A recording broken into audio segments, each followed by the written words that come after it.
सही फानता तोरा चोली के दुनु अनार हई बरतिया मानता तोरा चोली के दुनु अनार हई गमजुआ मानता तोरा चोली के दुनु अनार हई बरतिया मानता तोरा चोली के दुनु अनार हई बरतिया मानता लगवले बध्यान तोरा ढोढ़ी के ऊपर तेही एगो लागता रे सबका ससुर देले बाध्यान तोहरा ढोढ़ी के ऊपर देही एगो लागता रे सबका ससुर मिसे खाती तीसी एने ओने धानता मिसे खाती तीसी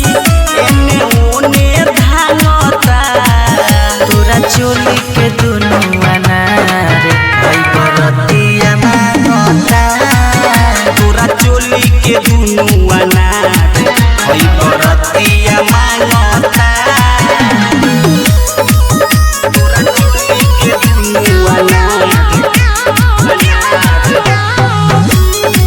हई बरतिया मानता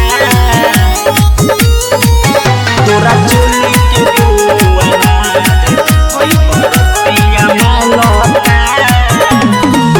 ले नमरिया हया जो कोरावा में हंस के बनल बा मुंड तनी धर देना खस के